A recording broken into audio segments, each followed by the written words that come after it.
I was living in Nashville at the time, and my mom called me and said there is a audition for The Voice in Vegas, and your sister-in-law is going to go. You should go too.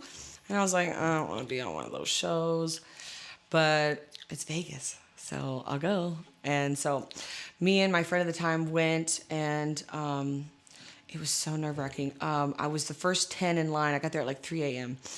And Oh, so you didn't have like no special treatment for me. no special treatment? No. Oh boy, okay. No, Oh. Ryan, he actually got a private audition. I was like, well, what the fudge? So I got my ass there in line at 3 a.m. I was the first 10 in line. And I sat there and I'm,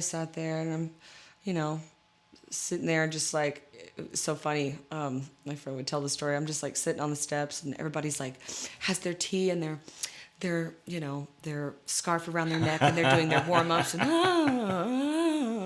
I'm sitting there on the step with my Red Bull and my cigarette just like That a girl. whatever. I'm tired. I don't want to be here right now. Like, yeah. You either have it or you don't. I mean, it's that simple. But it's good to warm up your voice. But I was kind of carefree about the whole thing. So I went in and I got in there and I was a little nervous.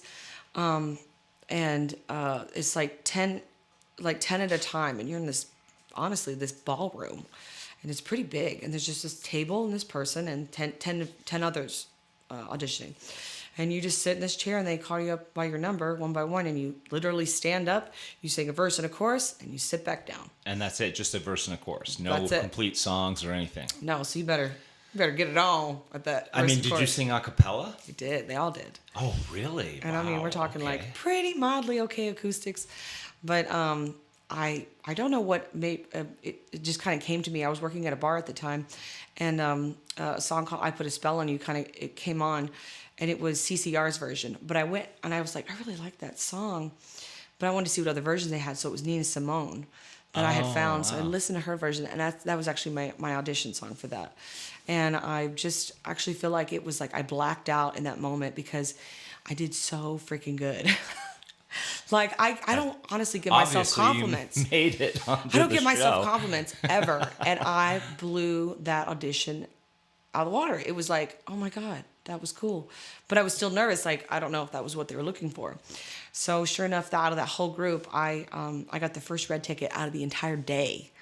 I was the very first one to walk in those doors with the red ticket. It was like, oh my God. So the red ticket means that you get to audition the next round instead of the golden ticket. While they eliminate 5,000 people, right? It is on the first round. Well, when people are like, how far did you get? And I'm like, well, when you think about it, pretty far compared to, bless their hearts, everybody that came to audition. I mean, 10,000 people probably that day. Yeah, sure. So I was really fortunate.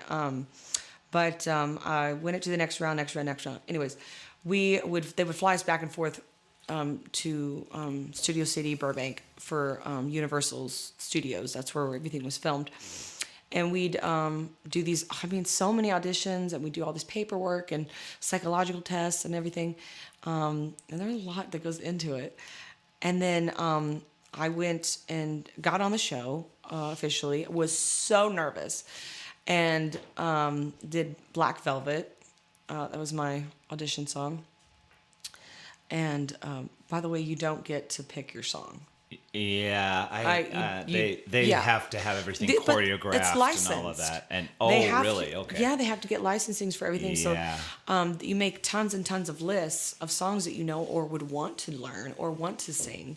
And I actually had to take a day off of work one time to actually fill out this paperwork. And it took me from sunup to sundown to do it. It was crazy. Yeah. So they wound up picking Black Velvet, which is a song that I was really familiar with and comfortable with. But did I think it was going to be the most amazing song for me to showcase my voice? Was it the song that represented me as an artist? No, not at all. But I did it, and Blake turned around, so I was on his team, and then so they fly us home, then they fly us back for battle rounds, and I got paired up with a guy named Ryan White Maloney, who happened to live in Vegas. He kind of always lived in Vegas, except for when he's from Michigan. Yeah, well, all us Vegas people know Ryan. Yes, Ryan played around for years. Is a Vegas fixture. Oh, absolutely. He's amazing, and got paired up with him. thankfully. And he wound up winning the battle round, which was, we look back and go, that was the best case scenario for this. It should have been like that, and I'm glad it was.